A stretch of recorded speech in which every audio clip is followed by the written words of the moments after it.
Roll up, the Democratic freak show is in town with Kamala Harris, Tim and Gwen Walz, and Joe Biden, the stars of the show.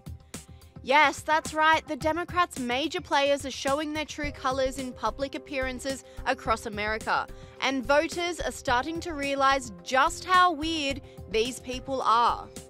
Sky News All Stars Rita Panahi, Bond and James Macpherson exposed the bizarre underbelly of the Democratic freak show that's in town.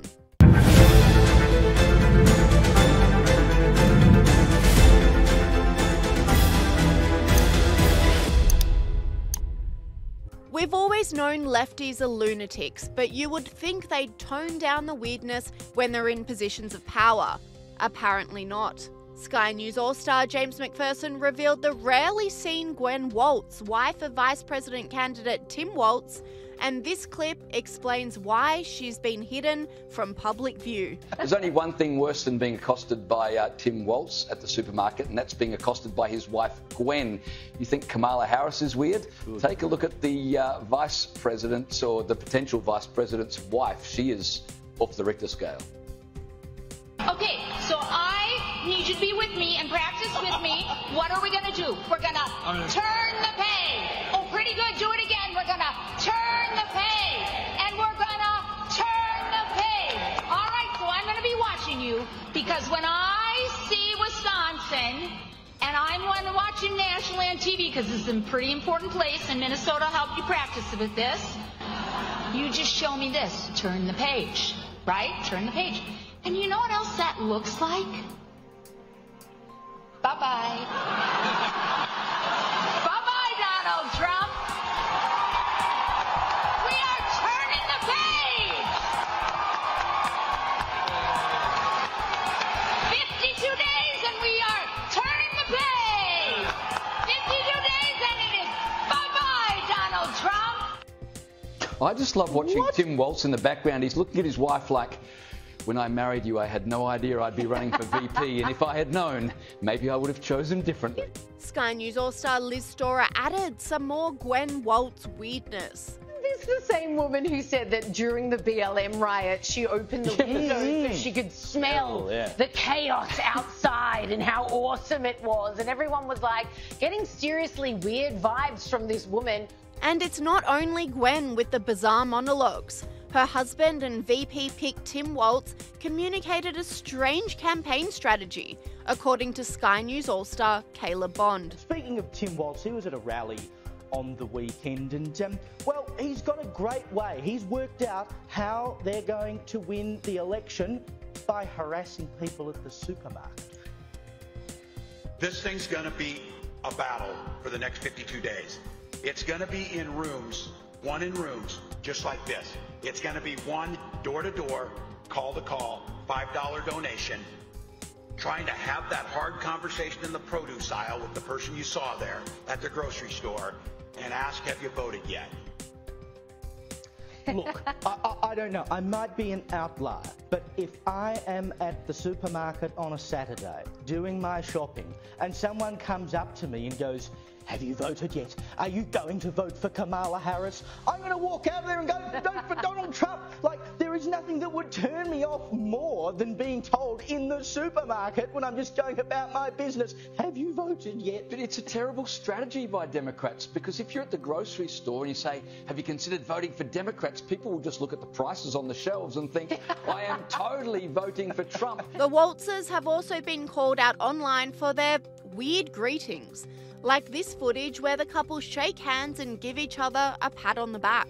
Tim Walz was also roasted online for a very strange and apparently staged interaction with young undecided voters. This guy was undecided, so was this guy, and they're both coming out for you. I think I'm decided now. Just matters. So I took him to the debate watch party, and that just flipped like that. Yeah, I mean, they were apathetic, and that's, you know. It's not about agreeing on every single issue. It's about that core belief. And I said, this whole idea that you can't agree that the election was fair, this whole idea that people should have personal freedoms, which is kind of like the politics are turning over. Yeah, nice meeting you all.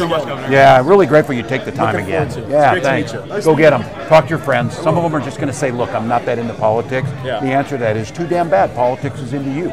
So get engaged, go vote.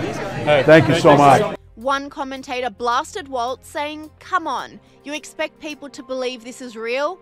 This is completely staged."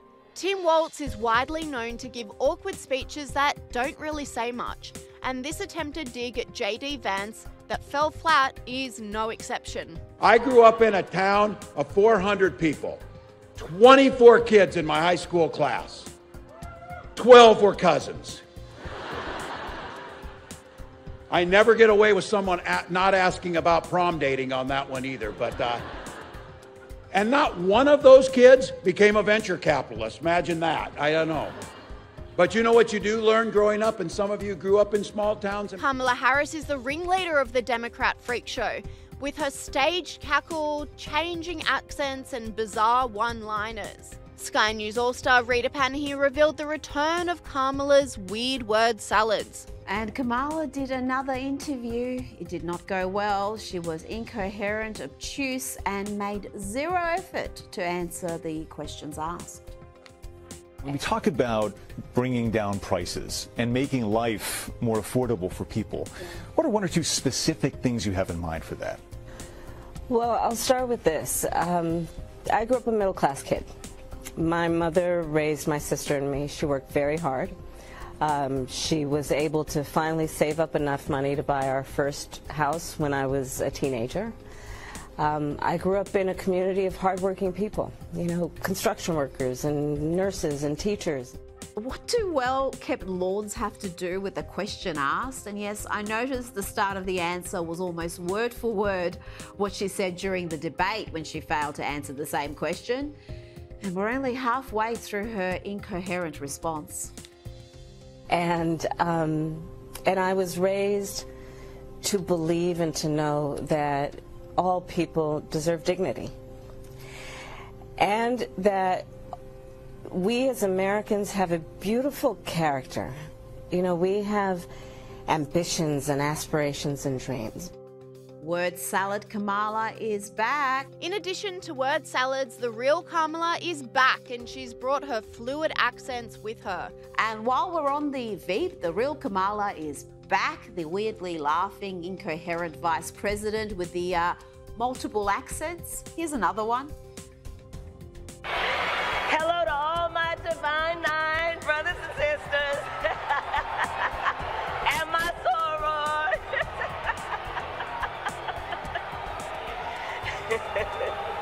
And to all my HBCU brothers and sisters. And when talking about the Democratic freak show, we can't forget the OG, the godfather of the freaks, Joe Biden. The president, yes, he's still the president, bizarrely forgot which team he was batting for a second, proudly wearing a Trump 2024 cap, reveals Liz Storer. This is just unbelievable. Before we show you this clip, let's all take a moment to remember Joe Biden is still the president of the United States of America. So you can imagine just how viral pictures of him wearing a Trump 2024 cap have gone. He was visiting a firefighter station in honor of 9/11 yesterday, and when one of the firefighters asked him to put him on, he actually obliged. Yeah, you remember your name? I don't remember my name. I'm slow. You're an old part. Yeah, I know, man. I'm an old guy. There you go, man. I need that hat. You want my autograph? Hell no. You got my name. Come on. I ain't going that far. Yeah. We're doing selfie.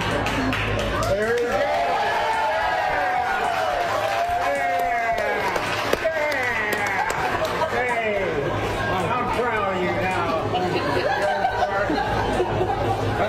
Remember, no eating dogs and cats.